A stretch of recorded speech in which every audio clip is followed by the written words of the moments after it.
Iran के राष्ट्रपति इब्राहिम रईसी की हेलीकॉप्टर क्रैश में मौत हो गई। अजरबैजान से लौटते समय उनका हेलीकॉप्टर रविवार शाम क्रैश हो गया, जिसके बाद कई घंटे चले रेस्क्यू ऑपरेशन के बाद इस हेलीकॉप्टर का मलबा बरामद हुआ। इसके बाद ईरान ने रईसी की मौत की पुष्टि की। रईसी के हेलीकॉप्टर क्रैश में मौत पर कई तरह से सवाल उठ रहे हैं। इस हादसे के पीछे की कई वजह और थ्योरी है जिसकी लगातार चर्चा हो रही है। पहला एंगल है खराब मौसम। जिस जगह रईसी का हेलीकॉप्टर क्रैश हुआ वो पहाड़ी इलाका था। वहाँ का मौसम खराब था, बारिश और धुंध भी थी। ऐसे में कहा जा रहा है कि इसी खराब मौसम की चपेट में आकर इब्राहिम रईसी का हेलीकॉप्टर क्रैश हो गया और उनकी मौत हो गई। इसके अलावा एक और थ्योरी ये है, इसमें इजराइल का हाथ हो सकता है। इजराइल और ईरान एक दूसरे के कट्टर दुश्मन है। दोनों देशों के रिश्ते फिलहाल तनावपूर्ण है। दोनों एक दूसरे पर हमला कर चुके हैं और हो सकता है कि इजराइल की खुफिया एजेंसी मोसाद ने रईसी के हेलीकॉप्टर को निशाना बनाया हो। इसके अलावा अमेरिका पर भी शक है। लेकिन इस बीच ईरान से इस हादसे पर कई चौंकाने वाली खबरें सामने आई हैं। मीडिया रिपोर्ट्स में आशंका जताई जा रही है कि जिस हेलीकॉप्टर क्रैश में इब्राहिम रईसी समेत 9 लोगों की मौत हो गई, उसके पीछे आयतुल्लाह अली खामेनेई के बेटे मुज्तबा खामेनेई का हाथ है। और ये सवाल ईरान से ही उठ रहे हैं। ईरान के कई एक्टिविस्ट ने ये सवाल उठाया है। 85 साल के आयतुल्लाह अली खामेनेई ईरान के सुप्रीम लीडर हैं।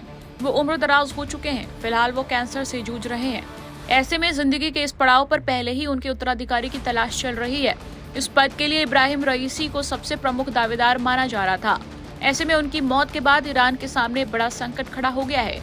इस हादसे ने ईरान के सुप्रीम लीडर के पद के लिए खामेनेई के बेटे मुज्तबा का रास्ता साफ कर दिया है। इसके साथ सवाल भी खड़े किए हैं। इसको लेकर ईरान के एक पत्रकार ने भी सवाल उठाया है। एक्स पर ईरान की पत्रकार मसीह अली नेजाद लिखती हैं, षड्यंत्र की कई कहानियां हैं। उसमें से एक कहानी ये भी है कि इस हादसे में खामेनेई के बेटे का हाथ हो सकता है, ताकि उनके सर्वोच्च नेता बनने का रास्ता साफ हो सके और वो अपने पिता की जगह ले सके। किसी भी तरह इससे शासन पर दबाव बढ़ेगा, क्योंकि उन्हें आंतरिक और अंतर्राष्ट्रीय चुनौतियों का सामना करना पड़ेगा।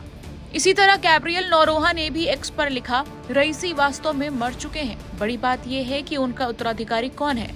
तथ्य ये है कि अगले सर्वोच्च नेता संभवतः अली खामेनेई के बेटे मुज्तबा खामेनेई हैं।